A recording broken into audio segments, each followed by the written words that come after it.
Yes, my people. What's everyone saying, man? On this fine little Friday evening. On this fine Friday evening, man.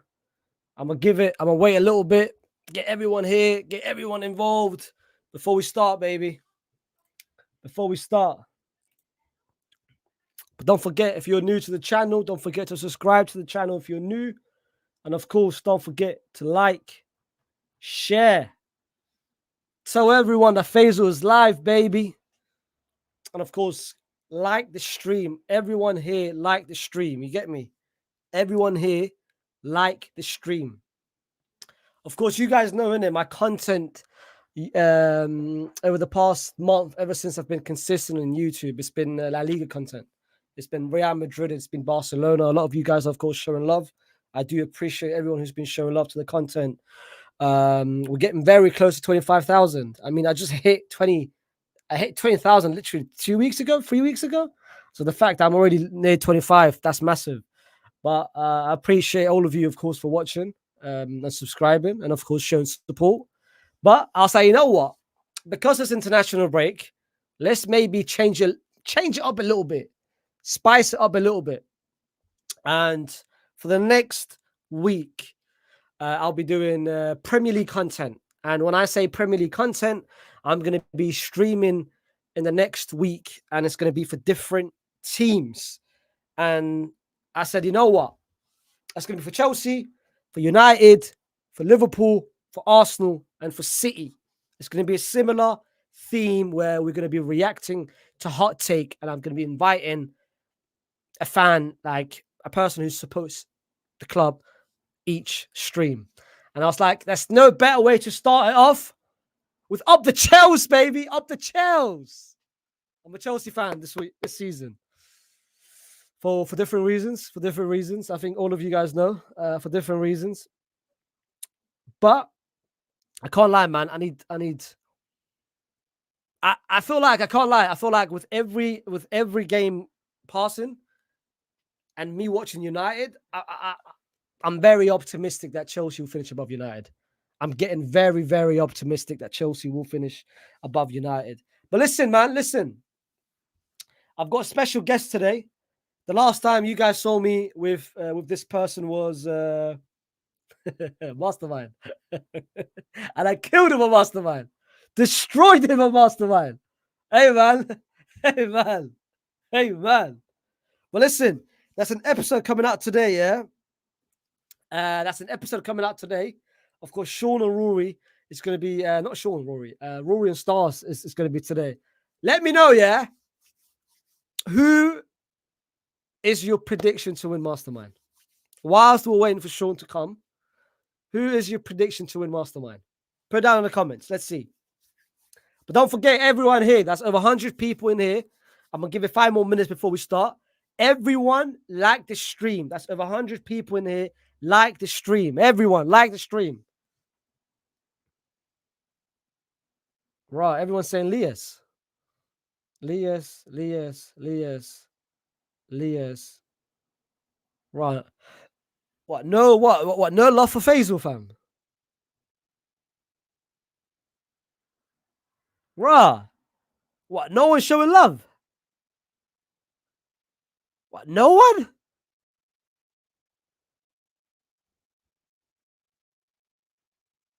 What? No one is showing love. Listen, I'm gonna tell you one thing right now. I'm gonna be real. I've seen the episode. Him, of course, Cams and HP. I saw the episode. I watched it. I took notes. Cams is not a competition. Cams, he is not competition, bro. He is not competition. He's ass. He's meaty. The fact that he struggled against HP, it told me everything. It told me everything about him. Let me tell you one thing right now, yeah? Let me tell you one thing right now. I'm winning.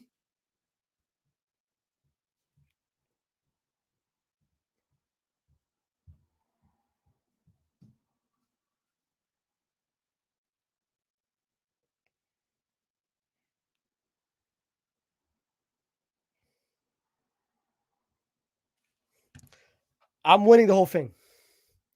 I'm winning the whole thing. It's a guarantee. I'm winning the whole thing. I'm not even capping to you guys. I'm beating Cams, and whoever I face in the final, I'm beating that person as well. I'm winning the whole thing. You can clip it, you can bookmark it, you can do whatever you want. Last season, I lost because of a robbery last season. They robbed me last season. This season, I'm winning the whole thing. I'm telling you right now. But guys, no more mastermind talk. Let's bring on.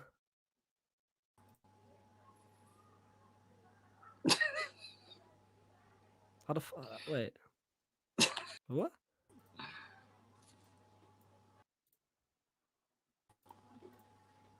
Shake it, Shaun! What is happening? Up the Chels, baby. Up the Chels. My conqueror. What are you saying, bro? Nothing much, man. It's been a while, you know. How does it feel after? How does it feel after what I did to you a week ago? You hate one. Oh, that's crazy. I don't feel that bad. You know, I don't actually feel that bad, man. Watching the other man them get cooked over the past couple episodes kind of made me feel all right. Oh, I can't lie. Yo, yeah. Pingu got cooked much worse than you. I can't lie. It was crazy. Much worse than you. But listen, I appreciate you for coming on, though. I appreciate of course, you for coming man. on. Come on, man. I'll say, you know what? Let's discuss Chelsea, and that's no other person to bring on than Mr. Chelsea himself. Come on. But listen, I've got a theme. I've got tradition with this channel. Whoever I bring on his first appearance, I like to ask him 2 questions before we actually talk about the topic itself. I thought I was going to get off.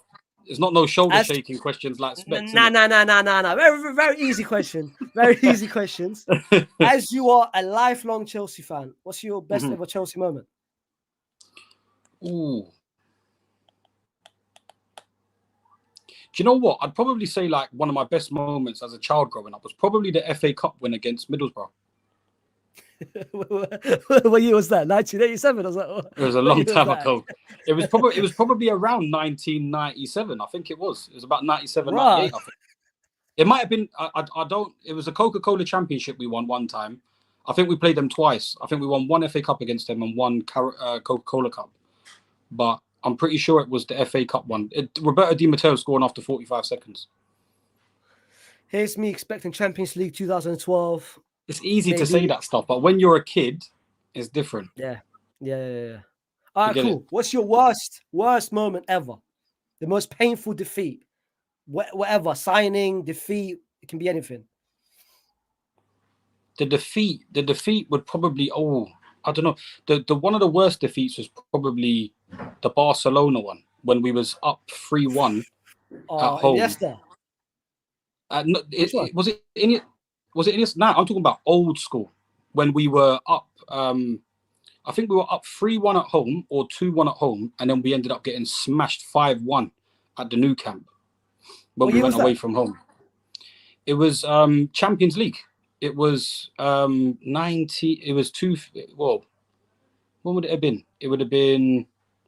That's a 19. It was Jimmy Floyd Hasselbank era. So.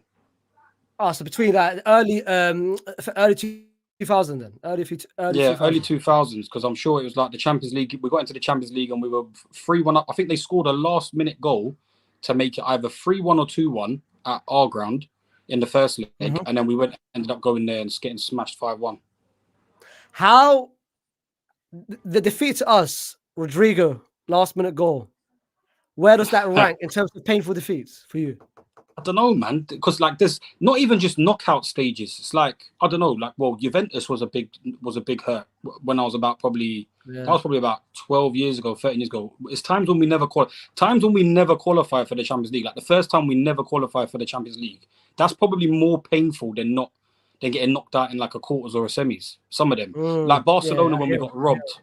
Barcelona when we got robbed, obviously with the bald-headed fraud referee that never give us a penalty for love nor money. That was probably one of the most infuriating, but painful.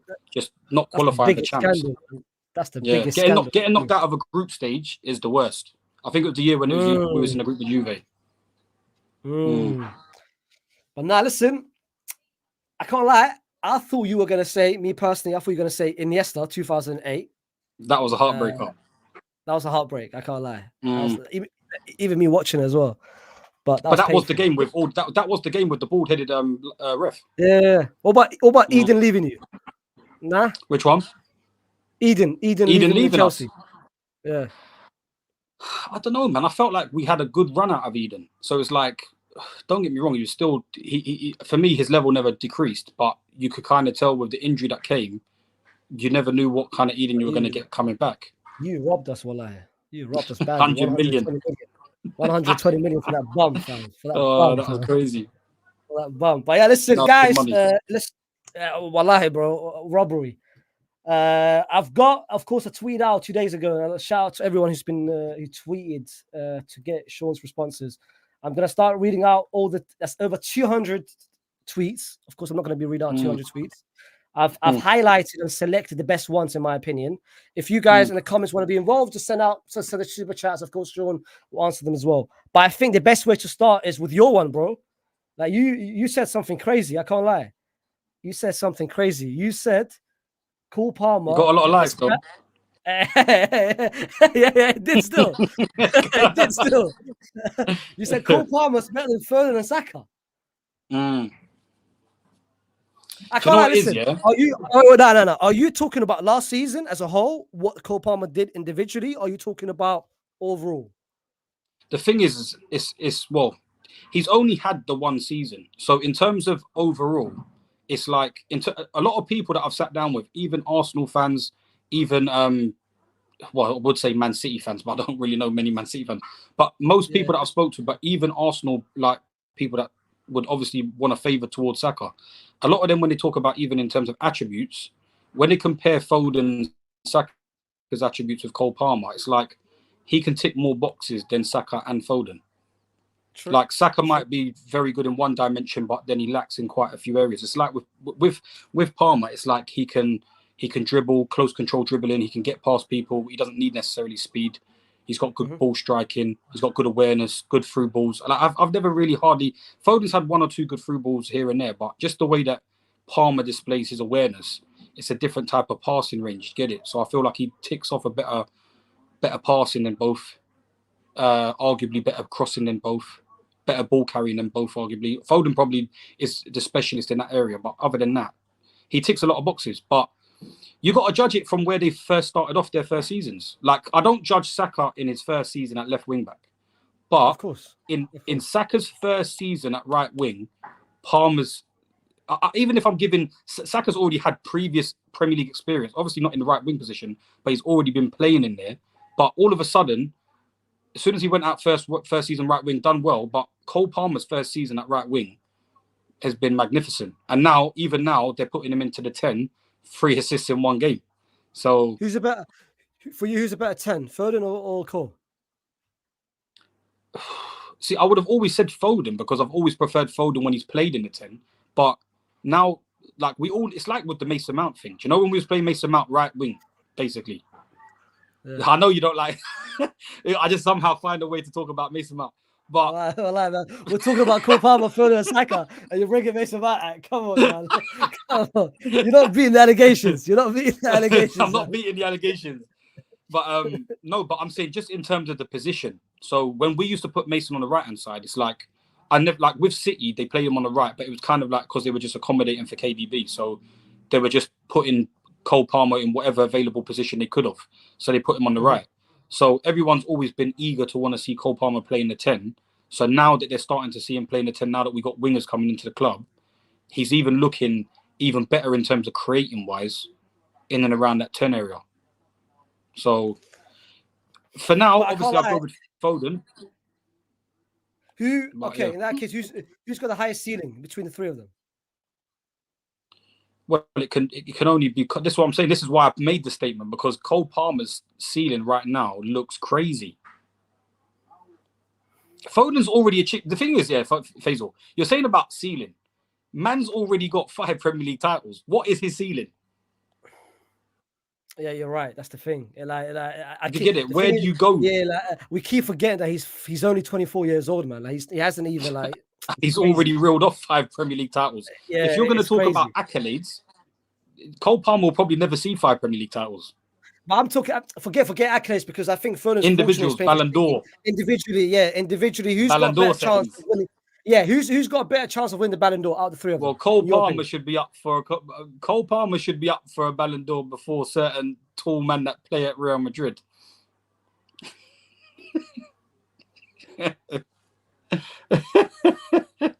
Yeah, no, The PR don't do that. version. Don't do that. Shit. Don't do that. Oh, that's whoa. Chill out on that one. Hey, The that's a conversation. That's a conversation for you. You guys ruined him for England. He was England's third best player in the Euros. Let's be real. Let's be real. But then again, we also didn't play our best creative midfielder. Yeah, that's true. That's true. He came on against Holland, and after 5 minutes, assisted the winner. Come on. Crazy. Second one I've got for you is Chelsea will be the next Prem winners after Manchester City. I already think that Arsenal's winning the league this year, so I don't know about that one.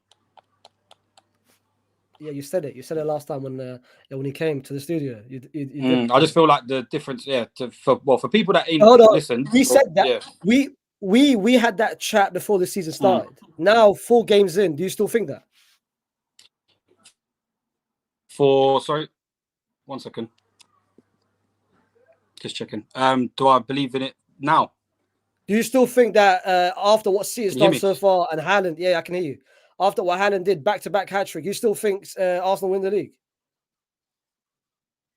Yeah, like the thing is the fixtures for Erling Haaland's first couple of fixtures, obviously there are a good couple here and there games. Like the Ipswich game was always a gimme, but I feel like that was always going to be a game where Haaland ate. But I still really have like the Chelsea game for me. A lot of people thought that Chelsea, because of last season, that like we got points off of them, they expect Chelsea to do well against City. But realistically, from what we've been seeing, from what we have been doing in pre-season, we've been awful. So I kind of always expected City to even come here and beat us convincingly. But it looked like they were just in gear one, to be honest. Like the game was quite flat, like I said. Like nothing felt like as if they didn't feel threatening and we didn't feel threatening, but they were always 1-0 up.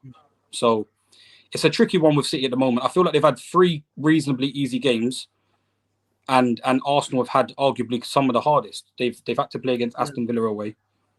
They dealt with them. The Brighton game is just unfortunate that the red card came, because I don't think if they never had a man sent off, they would have ever dropped points. So just with Jurriën Timber, like I said, I think Jurriën Timber's massive. So I think that Arsenal are probably more favourites to win the league than anyone. But I think next week's challenge against Spurs away without Declan Rice is going to be challenging. Let's see though. Yeah, that will be challenging. That will be without Declan. But I feel like their start to the season has been considerably difficult. I've said, when you look at their fixtures, I said to people like Arsenal fans, if you could go through the first 10 games and even generate 23 points, I said, I think you win the league, even if they generate 23 points. And what, be around 3-4 points behind City? Well, that should be enough. Yeah, because once it gets past the first 11 fixtures for Arsenal, I think, because we all do the FPL planning. So it's like, I've looked at the FPL stuff, hardly have any, I don't even have an Arsenal player in there. Until it gets to like game week 11, then that's when the run of Arsenal fixtures come in for easy fixtures. So it's speaking of FPL, how many points you got? I'm on 203, I think. I haven't started off that great. A lot of my guys have done 2. Yeah, I'm on 220. Yeah, a lot of my guys like Muniz and Rogers and Emil Smith-Rowe. Like, they haven't really done, other than one game, Emil Smith-Rowe. Muniz hasn't banged for me. Isak's only had like 1 goal. Who have you got up front? Jackson? I wish. Wallah, I wish. I wish. I've got Haaland, Isaac, and Joao Pedro. Yeah, that's an all right 3. But I'm selling. But I'm shipping. I'm shipping Isaac though. He's pissing me off. My dad is top of the leader group in my personal group with like 30 of my friends. My dad's top. He's on 290 points. He must have triple captain Haaland against Ipswich then. He triple captain Haaland with his hat trick, but even then, that's only like 17 extra points. Yeah. He'd probably be on like 272. That's crazy. Something like that, 273. He's on crazy points. My dad right now. He's making all of us look like waste men. I've got another one. Chelsea from Sash CFC. She said Chelsea will win another Champions League. Sasha, I believe, yeah. She said Chelsea will win another Champions League trophy before Arsenal win one themselves. We need to qualify for the Champions League first. I don't know if we even like. I feel like the Champions League qualification this year is even a battle. Like, I feel like there's only one spot to really be had. I think it's Chelsea. I think Arsenal, Liverpool, and Man City are guaranteed top four. It's just whoever that last spot is. Is it Tottenham? Is it United? Is it Chelsea? I feel like that's what I mean, because when I spoke to you, the listings for the top four, the fact that you were the only one that put Chelsea even in and amongst the top 4-5 was disgraceful. Some people to put in Newcastle, embarrassing. They've been poor. Yeah. Like, we've actually recruited quite well in the forward line, and obviously some of the injuries have come back. So yeah, we need to qualify for Champions League first to even have a simmer of a shout of the Champions League. But I don't know, man. Defenses win you things in the Champions League, man. Our defense is pony right now. And Arsenal arguably might have the best defense in the league. I think Arsenal arguably got the best defense in the world. I think Saliba's the best defender in world football. Second. Who's first? Rudiger. I can't lie. Hey, one thing I have to give you credit for. One thing I have to give you credit for. I didn't forget. That Rudiger shout, elite shout. But Carlos, when we were talking about Carlos Puyol and Piqué, elite shout. I don't know if he's above Piqué as of yet, but Puyol 100%. Elite shout. Yeah. Elite shout. I can't lie. Elite shout. You could just tell by the way he defends, man. Aggressive, bro, just incredible. Tenacious, recovery. Like, and last season he played on the 4 different partnership last season. Like, we had 4. He played on with Alaba, got injured. Militao got injured. Nacho got injured. He played with the defensive midfielder and Tchouaméni. Even this season, bro, he's as of right now, he's our only healthy centre back. As of right now, we got 3 centre back injured. Fuck it though.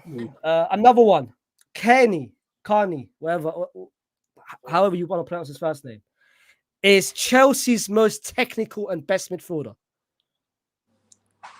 Carney.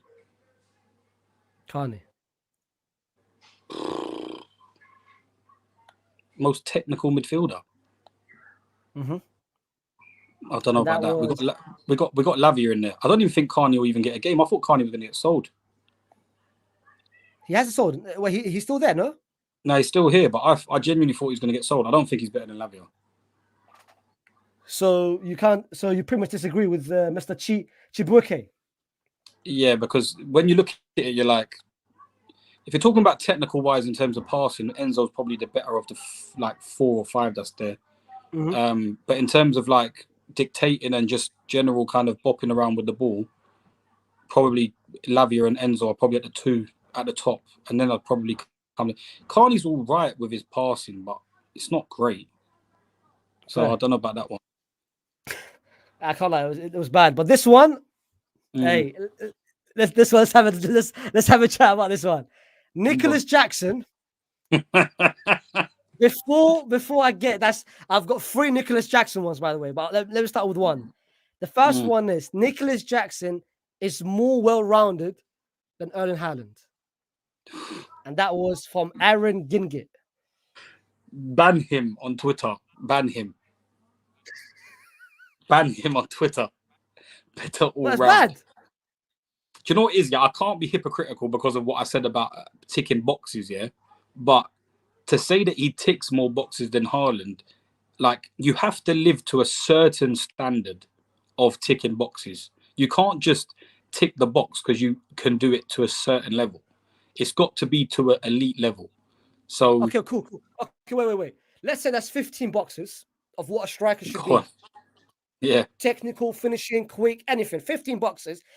Does Nicholas Jackson tick more boxes than Erling Haaland out of 15? No. Aerial dominance, strength, holding off on the ball, striking, finishing, probably even more intelligent movement than Nicholas Jackson. Yeah. Like, Jackson is athletic, He moves well. Like, he's good at link up. He's not bad at link up. Some of the things, don't get it wrong, Faisal. Sometimes you might see these little backflip compilations on Twitter. Some of them go No, I horribly don't know. wrong sometimes. Yeah, I know. I watch the games. Don't worry. Some of them go horribly wrong. Nah, he loves he loves his back heel. I can't lie. He loves his back heel. He loves a back heel. Okay. But yeah, I don't know. I wouldn't say he ticks off more boxes in Ireland. Okay, cool. So you disagree with this one? Another one said it's what I said. Nicholas Jackson is the top 5 striker in the Premier League. That's crazy. But do you know what the thing is? It's because there's such a poor level of strikers. You got forwards in wingers, but in terms of centre forwards, for arguably, if it's not Haaland, the second best team in the league has a false 9 up front who basically played centre mid for half a season. So you got Kai Havertz. Like, Kai Havertz gives me the memories of like Bobby Firmino in terms of the way he can link up play, create for others, can score in and pitch in here and there. Maybe not technical. As flary. Yeah, technical. Yeah. Like Kai's where Bobby was a bit more flary, I feel like Kai's a bit more intelligent. Kai's very intelligent with his movement and stuff like that, and his awareness of where he is. So other than that, outside of it, like Ivan Toney's gone Saudi now. Isak Haaland, you can put up there. Solanke, name me possibly. No. Outside of Haaland, Isaac, and Watkins, name me another striker better than Nicholas Jackson in the Premier League this season. From this season or last season? This season. Yeah, well. Who would you? Okay. Let me ask you. Who would you take? Name the strikers you would take for Chelsea right now over Jackson in the Premier League. Probably, like I wouldn't say that like I would categorically want Solanke over Jackson, but Solanke has looked like he's converted better. He looks like he's taken better of the chances than what Jackson has last season. So possibly Solanke, but outside of Solanke, we could put your guy up there that you don't like, that think you thought he was finished out wide. The boy that wears white. Oh no. Why not? No. Why not? No. We are not doing this. There's no way in hell. You outside, I swear to God, outside of finishing, he's got nothing. He's got nothing over Jackson. Bro, he's a finished dribbler. He's a finished dribbler. He can't dribble no more. He's got no bag no more. He's not as quickly as he was no more. His burst of speed is gone. His build-up is very overrated. Outside of finishing, he's got nothing over Nicholas Jackson. But finishing is what it's all about. It's the priority, Faisal. Now you're a hater. Well, I clocked it still. Do you okay? No, but to be honest, when you go past everyone, what about Jean-Philippe Mateta? Purple patch. It finished. Wallah, it finished. So what's Jackson? I'll be real, Shaun. I think by the end of this season, Jackson will cement himself as the second best striker in the Premier League. Jackson will score 20 goals this season. Do you know? Well, the thing is he scored 14 last season, and he was projected to have scored 20 or 19 because he had like an XG minus of like 6. And on top of that, 0 penalties as well. Yeah, 0 penalties. So like, obviously, that's what I consider though, because obviously I know he doesn't take penalties. So non-penalty goals, for 14 to be non-penalty goals is very good, even in terms of that rate of return anyway, because another striker probably gets 5 or 6 extra penalties. That puts them on 20, and 20 is an elite season for, I think, most people. I was saying it to someone. I had an argument with someone even on playback when we were talking about just if you look at Premier League history, name me the amount of strikers that have put up 20 goal seasons like in the Premier League. There's not many. Like Aubameyang had a 21 season, but taking away penalties, he was under 20 on one of them. Yeah, I think he was on like 18 or 17. Like you're looking at some of the best strikers that have put up over 20, and it's hard to do that. So for Jackson to put up anywhere in and around, has Diego? I think he did once. Costa for Chelsea. Did he hit 20? I think he hit 21. It probably would have been just it probably would have been in and around that, like 2021, something like And that. he But wasn't. then He wasn't. He wasn't the main penalty. I think because Hazard was. Frank was there still, no, and Eden. Was it? If Frank weren't there, it was Eden. Eden would have been taking the Eden. pens. Yeah, So I facts. don't think he would have taken more than one penalty, even if he's like, if Eden weren't playing one game, he might have took one penalty, but one penalty max. But you're talking about some of the creme de la creme strikers have only just kind of put up a 20-goal season. So if you're able to put up 16, 17 goals centre forward without penalties, that is very good anyway. That's why people have been leaning on Jackson this season, because 14 in the first season without taking penalties is all right. But it's only because the standard of Chelsea fans is don't forget the 7 assists as well. Yeah. Like obviously he's had a couple of assists as well, but it's just the fact that it's because they know that he should have had more. So they've been a bit more critical with him. So that's what is wrong with Jackson at the moment. If he scored 14 and his XG was 15, people wouldn't have a problem. But because his XG was 20, you're going to criticize him. So I'm all for gambling with strikers, but it's just like, why was we in the market to end up going and signing Osimhen? We really tried hard to sign another striker. Samuel Omarodian broke down. Don't continue there, because I've got another. Because I've seen a hot take about Osimhen that I want your take on as well. Okay, go on. But before that, we've got a super chat from the real Kevin K. Shout out my guy. He said, if Luis Garcia goal never happened in the 4-5, the team would beat Milan in the final. Do you agree? Yeah, I think we were very strong that season. I think we would have beat anyone that season. Jose should have won his Champions League with you guys. Fuck, man. 100%. That was the season it should have been. That ghost goal was robbery. Gallas off the line, it was robbery. And he said, number 2, 16-17 under Conte was the most fun season to be a Chelsea fan. Nah, the most fun season was probably under Ancelotti. Yeah, 10-11. Anelka, Malouda, Drogba. Yeah. Goals was it. Kalou. Goals came from everywhere.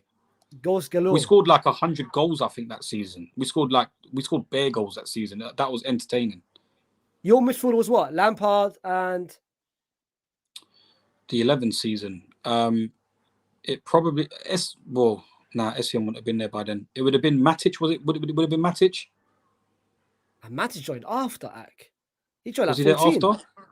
14. He joined 2014, yeah. 15. So who would it have been still? It would have still been what? Mikel, no?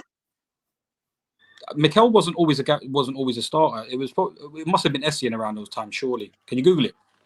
Yeah, I'll check it now.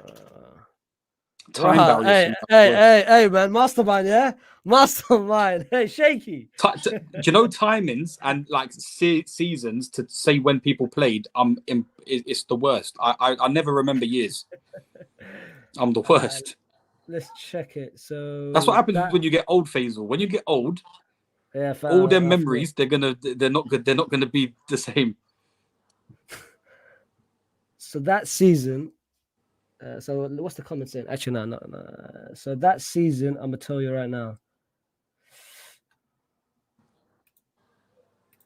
That was Essien. Yeah, Essien and Lampard and Ramirez was still there. Ramirez, yes, Ramirez. And then Morelos came in the year afterwards, I think. Yeah. Shout, of course. Manish is in there. Was Manish there? Nah, that's before his time. That was before. Yeah, that was early. He was in there 2007. Early. But shout out my guy. We've got another super chat from Carlos Ancelotti. Big up Carlo Ancelotti. Big up Carlo. Big up Carlo. Big up. What, he didn't even write nothing. Just super chat. No question. Big up Carlo, man. The greatest manager of all time, man. Doesn't even need to say nothing. Just donate. For real. Typical Don Carlo. Typical Don Carlo, man. I've got another one of the last one of Nicholas Jackson, and that is Nicholas Jackson is currently Chelsea's second most important Chelsea player. Nah, because that's basically saying after Cole Palmer, Jackson's the most important. So take out Nicholas Jackson. Does Chelsea still win? Yeah, because I'd be able to put Nkunku in there and persist with him up front. Because even though I've been very disappointed with Nkunku's start to the season, he's been put out on the left-hand side of it, and after that, he's only ever been brought on in the last couple of minutes. So I feel like if we was to play Nkunku up front, we'd see a lot of the goals that he'd scored in pre-season when he was played up front, when they used to rotate. So In that I think case, we'd be who would you all right with say? him. Who would you say your second most important player after Cole Palmer? I think this season it's Lavia. Yeah, that's a good Because shout. we don't have no one in there that's able to start up the attacks from defense. So I would probably go with Lavia. What about Gusto? And by the way, Gusto hasn't had the best of starts, by the way, as well himself. And this is I humble even some of the Chelsea fans, Faisal, because some of them think that Gusto is like top 3 right backs in the league, and I'm like, he's not even top probably 7 or 8. Like, you're looking at Pedro Porro, you're looking at Dalot, you're looking at Trent, Reece James when he's fit. But then again, his role has been different though this season. Like you have to admit, like he's playing inverted. I saw him a couple of times trying to play, I think, in the midfield inverted as well. That's not his game. The thing is when you invert, at least use him. Like, he's been running into midfields, and it's like he's just facilitating space. I don't feel like he's even been orchestrating any of the attacks to do that. Cucurella's better at doing it than Gusto. So I don't know why they haven't made Cucurella do it more. So yeah, I don't know. He's all right. Like, Gusto's been very, very good for his age. He's very young, in it. So he is. But I would take him. I would take him any day long, bro. I've got but you got standards. You want Trent. You want Trent though. You want Trent. Trent is my number 1. Gusto's my number 2. 100%. I would take Gusto right now, if needed to. Okay. You don't want Reece James? We'll give you Reece James, cheap price. That chapter's gone, bro. That chapter's gone. That chapter's gone. It's your problem. He's your problem, bro. He is. He very much is. He is your problem. I've got another one from Josiah. He said, Tuchel getting sacked killed the rebuild. If they backed Tuchel, they could have been in a similar position to where Arsenal are right now. I don't know if we would have been where Arsenal are, but I definitely think we would have been in the top 4 comfortably. Tuchel sacking was never needed to be done. It's just literally every manager that's even going to question the board of their signings and their structure of their wages is going to get sacked. And I think that's why Maresca's been brought in. I feel like even what we've just seen with the Raheem Sterling stuff, it's just madness for me, because it all don't make sense, Faisal, because we ended up giving Sancho all the wages, so we pay all his wages, and we're paying for half of Raheem's wages. So we're paying more money. It makes no sense. So you're breaking your wage structure anyway for supplementing Sancho's full wages, and you're also paying Raheem Sterling's half of his wages. So you're not even got him off the books. So you didn't even sell him. You've just loaned him. It's funny that you say Sancho, because the next one is Sancho as a 10 will destroy it at Chelsea. Sancho at the 10. When have we even seen Sancho in the 10?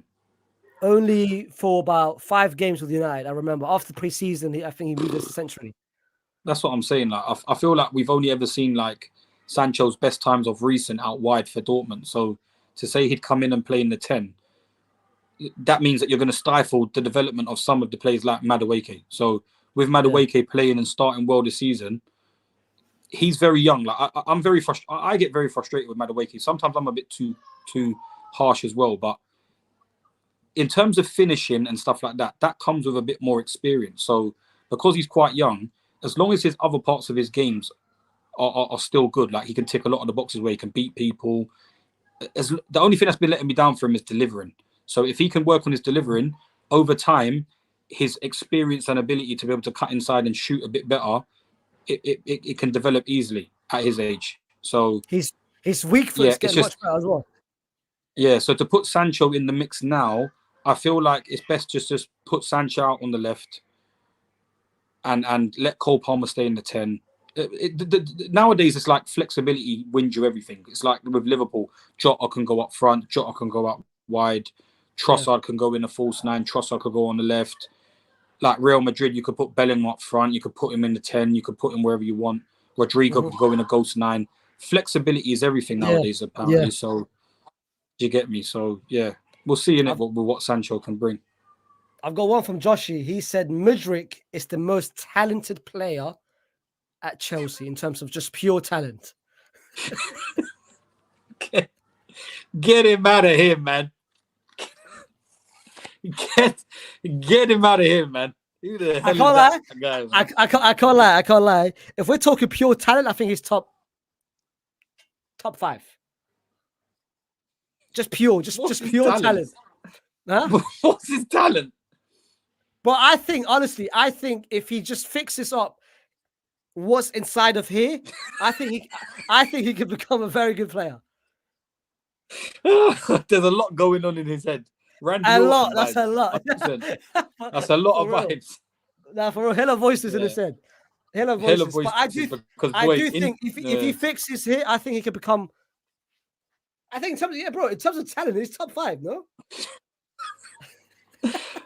Bro, these clips I see in training of him cutting in, hitting top bins I've never seen it once. Just give me one game.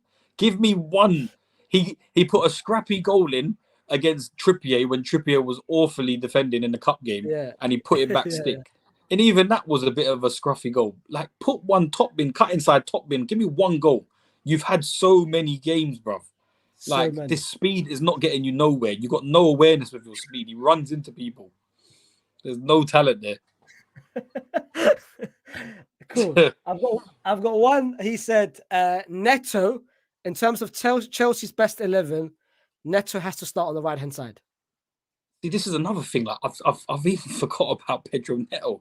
Like, Pedro Neto, even like when you saw for Portugal last night, him just running down the line and being greedy and then cutting inside and slapping it off the crossbar. Like, Pedro Neto's ability on the ball and his speed is frightening. But I feel like we've been wasting him out on the left because Madueke had a good start. But I feel like if Madueke doesn't continue with his consistency, they'll eventually put Pedro Neto on the right, because all his talents look like as if it's better for when he cuts inside and shoots. Yeah.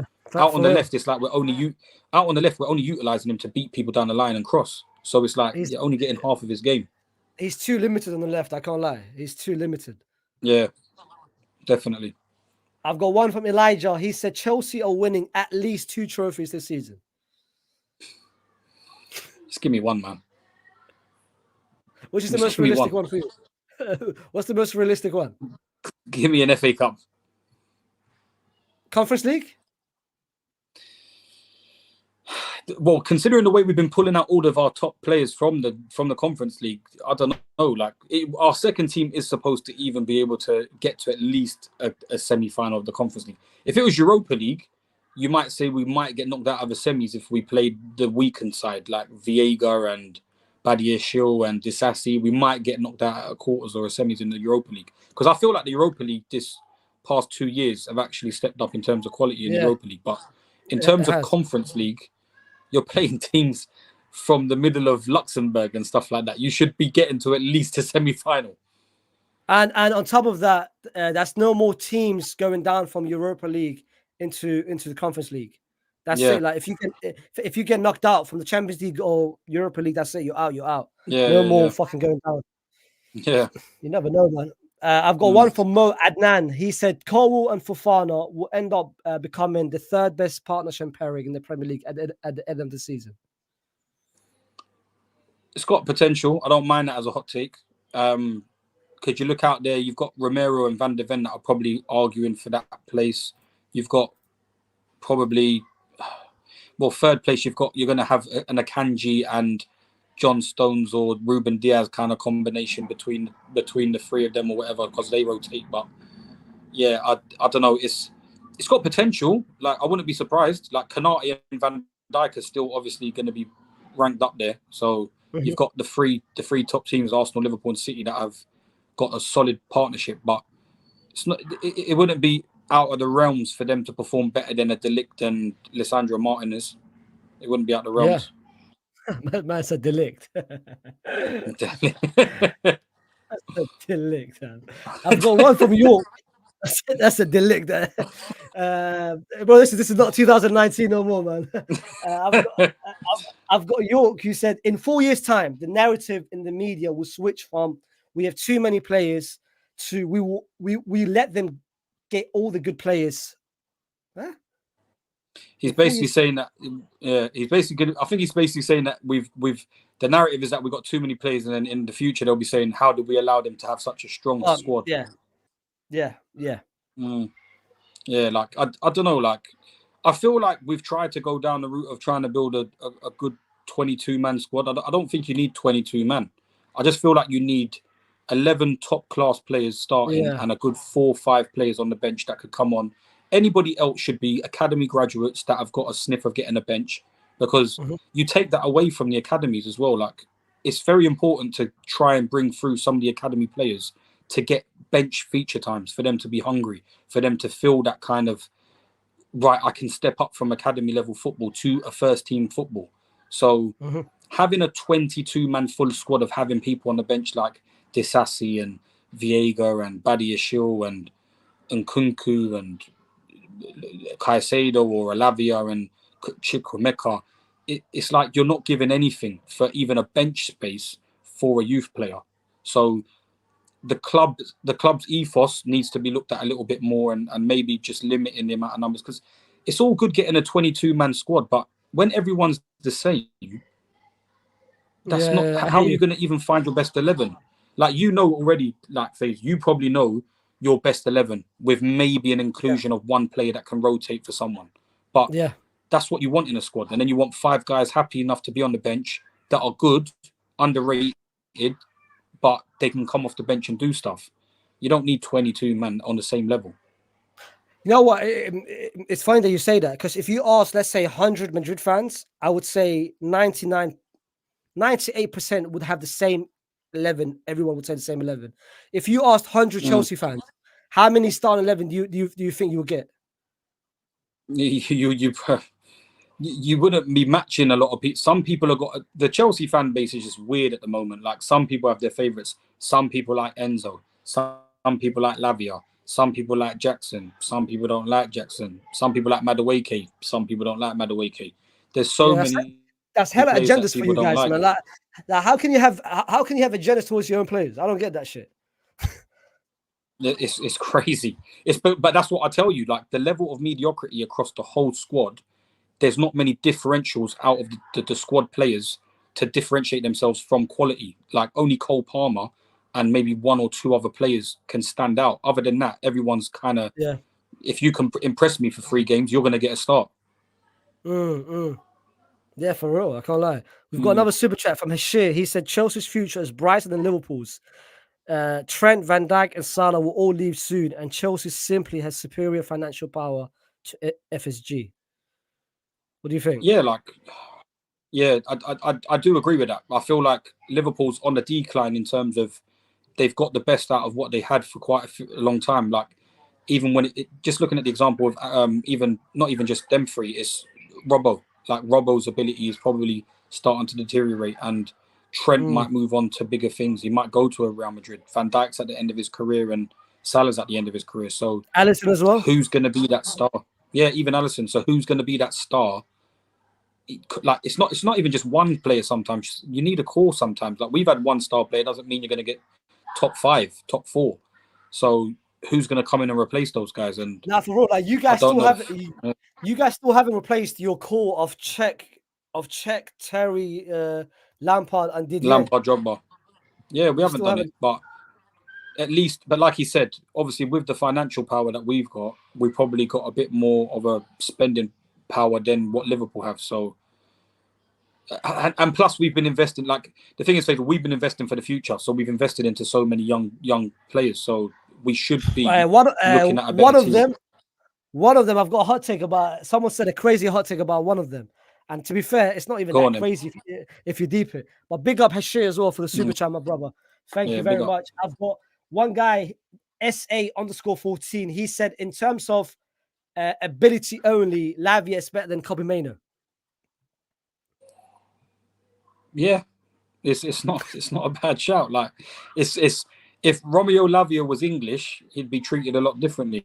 But because he's Belgian, they look at him a bit different. So from what we've seen of Lavia from when he was playing at Southampton, a lot of people were massively impressed because he was single-handedly winning games for them and making them tick.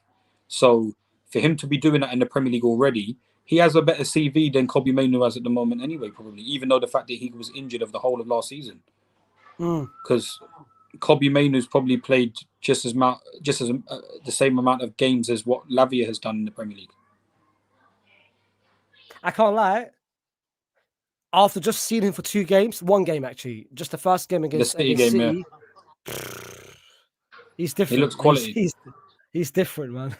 He looks like he can pick up passes in the channels, yeah. Bro, he's a City graduate, bro. The City graduate stuff is looking crazy right now. It's mad crazy. Mad crazy.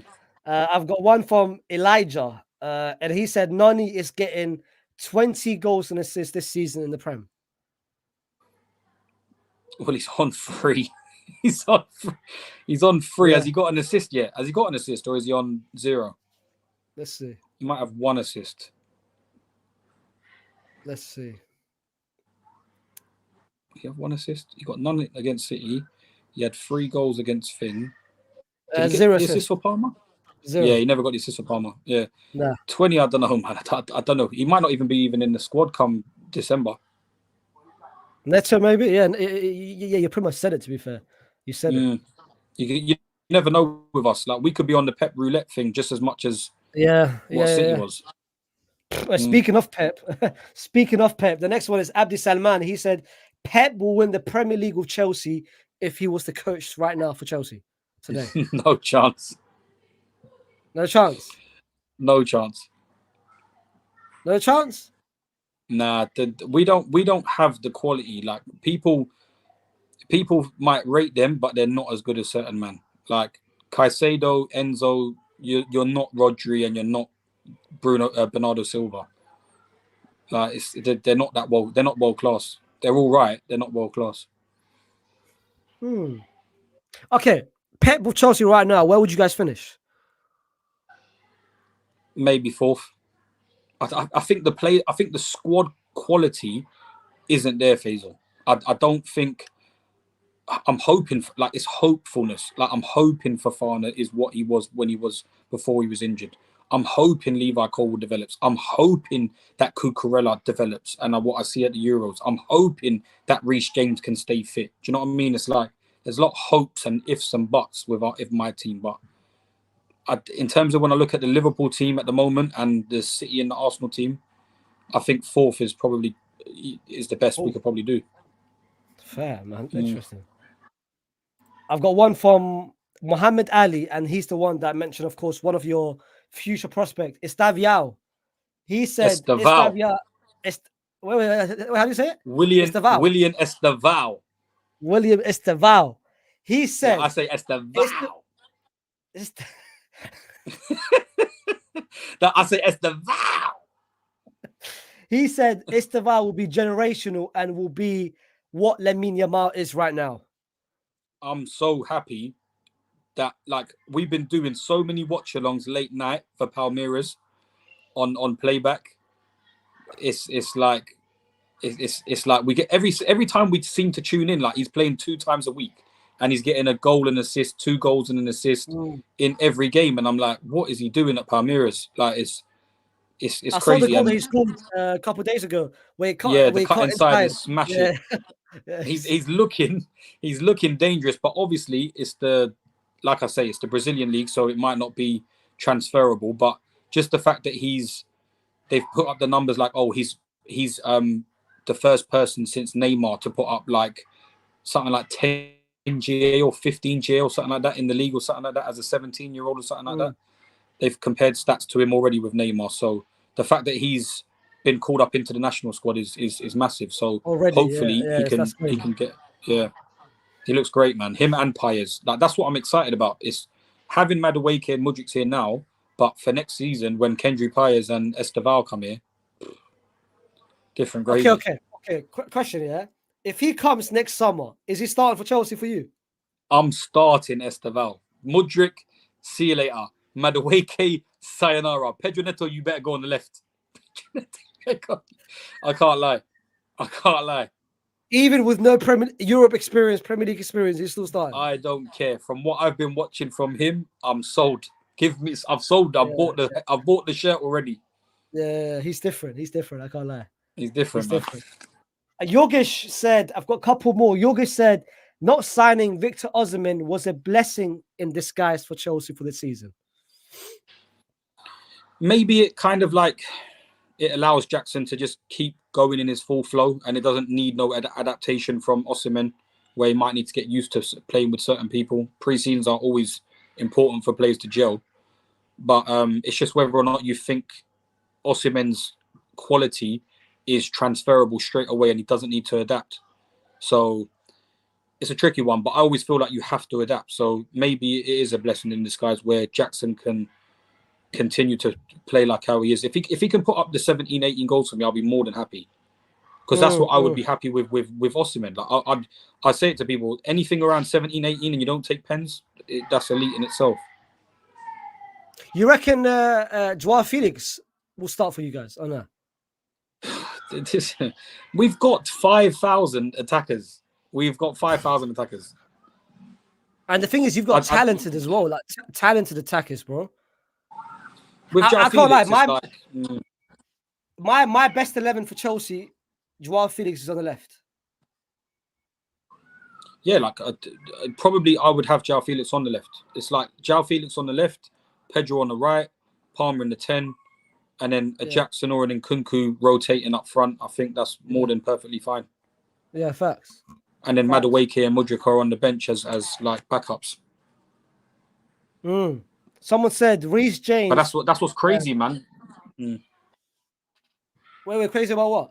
About all the options that you have? It's just the fact that like because when Paez and Esteval come, it's going to be even more chaos. Yeah. Like who the hell is going? Like, and that's even more worse because if you do sell Mudryk and you do sell Madueke, then you've got two players that are literally fighting on the same standard for me with the Joao Felixes and the Pedro Netos. Because then you're like, well, who drops down? Who's going to sit on the bench then? Because Paez and Esteval both operate on the right hand side, so who's going to sit down?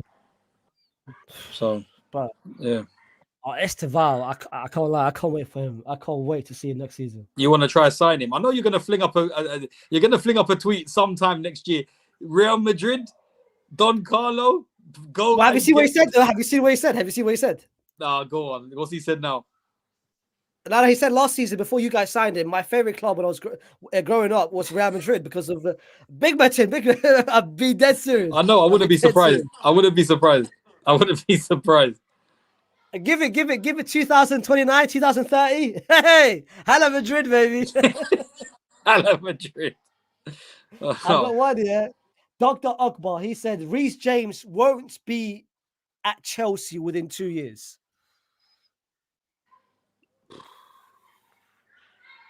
It's literally whether or not Real Madrid come calling once they say sayonara to Dani Carvajal, I'll be honest. I don't think he goes anywhere other than Real Madrid. But if we sign Trent, then he's not coming. If you sign Trent, then I think he stays. But if Trent ain't signed to Real Madrid by then, I'm pretty sure. Like I've got good friends of mine that are really close to Reece, so it's like he's said that he's happy to move to somewhere like Madrid. So it's crazy. ITK Shaun, yeah. ITK Shaun. I don't like it though because I want to keep him. Bro, on his day, no one comes close to him. On his day, yeah. No one comes close to him. I've got one from Turkey Footy 999. He said Diego Costa is Chelsea's second greatest striker of all time. Nah. Okay, I'm guessing for you, number one is Didier. Yeah. Who's second? Jimmy Floyd Hasselbank. Old head. I agree. Old head. But obviously, in terms of if you're 25 and under, probably Diego Costa probably goes in there. We haven't had great ones. Crespo was okay for one season. His debut goal when he came back from loan when he scored against Wigan. That season he was really good. But other than that, you're looking at Shevchenko was poor, Torres was poor, Alvaro Morata was poor, Higuain was poor. you only had Anelka in certain times when he might go up front, and Giroud, and like, yeah, he probably goes down into maybe like third or fourth, probably around that. You're gonna have the old heads that are gonna like people like Jimmy Floyd, even Gudjonsson, man. Gudjonsson was so massively underrated, man. What a player! Baller. Gudjonsson was different gravy, man. Baller. All right, I've got two more, and both of those hot takes is about your favorite player of all time, Enzo Fernandez. I thought you were gonna say Mason Mount. I've got two hot takes about, and it's two different type of hot takes. Yeah. One is from Hasib, which you've already mentioned in the past. Hasib said Chelsea's best team does not have Enzo Fernandez in it. You've said it before more than once. I think you said it last. I think you said it last, like mid last season. I think you said it, and Chelsea fans. I told Hasib stop catting me. Stop catting me. He just watches my content. He watches my timeline, and he's doing what Mercel done with the FPL. He's copying FPL Harry. Hasib is copying all my statements for Chelsea. Tell him get off my back, man. Now you said it last year. Someone else said, and I checked. I thought initially he was trolling, but I actually checked his account, and he's been hyping up. He's just a Chelsea fan, and he's been serious. He said Enzo Fernandez is very disrespected for Chelsea, and all the Chelsea fans hate him for no reason. But really and truly, he starts for any team in the world, including I don't know about that, including Real Madrid. Enzo Fernandez is lucky to be even in a starting 11 at Chelsea this season. I'll be honest. He's very lucky that Caicedo hasn't hit the ground running this season so far, because I could easily be looking at an Enzo and a Caicedo and Lavia pivot in this starting 11 throughout the whole season and having Cole Palmer in the 10. I really wouldn't be surprised. But because Caicedo's started off a bit tricky, he's not performed well, maybe you might see a Lavia Enzo pivot for a while. Maybe even Caicedo might have to sit down. One of the £100 million guys for me definitely has to sit down because of the balance. I don't think there's a balance when Enzo and Caicedo play in the double pivot, especially if you're playing Cole Palmer. Who's going to be sacrificed? Well, it's like, what, out of who? Out of Caicedo or Enzo for you? I think at the moment I would rather sacrifice Caicedo. Enzo's been all right so far this season. He's played one or two decent, like, groundbreaking balls. He's given away some of the long passing balls as well, and like some of the through balls haven't been the greatest, but he has provided one or two like good moments in the game. So I'm not always going to discredit someone when they do certain things good. He's been doing something good compared to what Caicedo has done so far this season. So for now, I would probably go with Enzo and Lavia and sit down Caicedo, give him a rest, because I don't know what's happened to him in the past couple of weeks. To be fair, someone actually said I didn't like it, but someone said Caicedo was your best midfielder at the end of last season. Sorry, say that again, Faisal. It was breaking up a bit. Someone said at the end of last season, Caicedo was your best midfielder. Yeah, towards the end of the last season, Caicedo was probably our best midfielder. Like he started to gel well. He started to perform better. Start of the season, he had a rocky start, obviously the red card and stuff like that. And then even about 3 or 4 games after that, I still weren't really impressed with him. But come the back straight at the back end of last season, he was probably our best midfielder. So that's why I'm just so flabbergasted as to why he's come back and he's nowhere near it. From even in the Copa America, out wide on the left hand side, he was doing overlaps on the left hand side and he was running past people. And I'm thinking, like, Caicedo's looking very fit. So I thought he was going to come back and look monstrous for us from the start of the season. So for him to start off how he is, he hasn't looked great at the moment. So maybe Enzo does get into the starting 11 at the moment. What's your, because that was the last hot take that I had, what's your overall expectation and prediction for Chelsea for this season then? Expectation is also the target, but it's probably top 4. Like, expectation for the money that we've spent, we can't moan and act like as if we haven't been the most dominant spending side in the world, let alone just the Premier League. So I expect us at the minimum to be able to get the 4th. In reality, I feel like 3 teams are better than us at the moment, but at the same time, you have to balance future prospects with also doing things here and now. So I expect top 4. I think you can, man. I think you can, bro. United is meaty. Spurs is looking inconsistent. You can't. I think you're only competing with Aston Villa. To be fair, it's just Aston Villa. Yeah, You guys potentially. for real. But Shaun, brother, I do appreciate you for coming on. It's all good. This has been fun. I hope everyone enjoyed it. I've of course left Shaun's details at his channel. And bro, by the way, when are I you need to uploading, man? upload more still. I'm going to start uploading. I need to Brother, upload start more, man. I need uploading. to start uploading, man.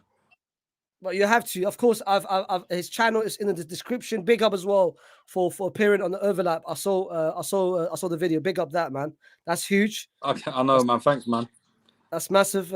Sitting down and chatting with Ornstein as well, and Scalzi But and Carragher. bro, the boys from SDS this year, we're taking over. We're taking over Sky Sports, every social media, sporting, football stuff. We're there. Maybe Faisal might even Fact. get on the ATP tour with Sharky one time in the year. Hey man, you never know. One step at a time. But You never Broski, know. thank you again for coming on, man. It's been fun, man. Come on, Faiz. I appreciate it, bro. Take care. Big up, man. My guy, bro. But yeah, guys, this has been fun. I appreciate everyone for tuning in. I'm going to be doing this as well for the next couple of days. Tomorrow's one is going to be United, and I've got someone that you guys know quite well. He's going to come on tomorrow, and we're going to have a chat about United, and we're going to have a chat about the United hot takes for this season. But before I go, two things before I go. First of all, everyone that's here, like it. Secondly,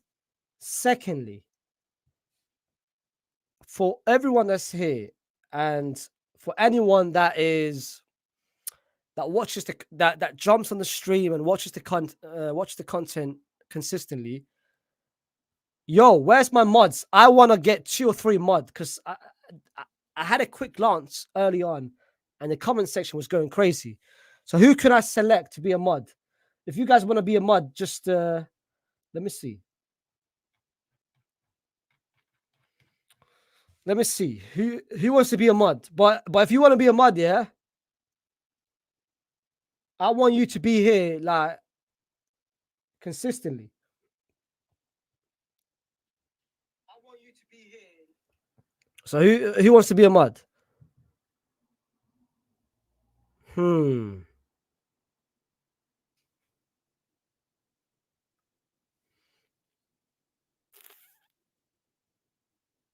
You know what? I'm gonna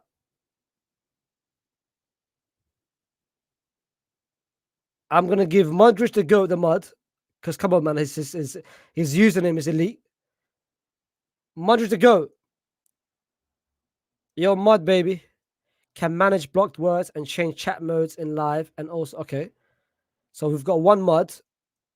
The second mod I'm gonna do is,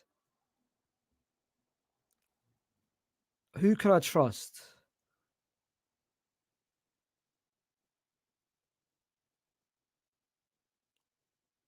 By the way, man, like I'm doing this consistently now. Like I'm doing watch alongs for Madrid and all of that shit. So like if I make you a mod, like, am I sure I'm gonna see you here every week?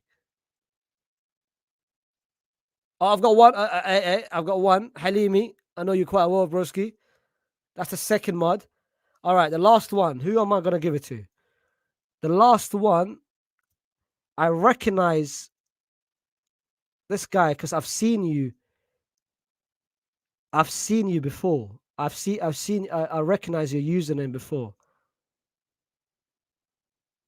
I'm gonna give it the last person. I'm gonna give it to.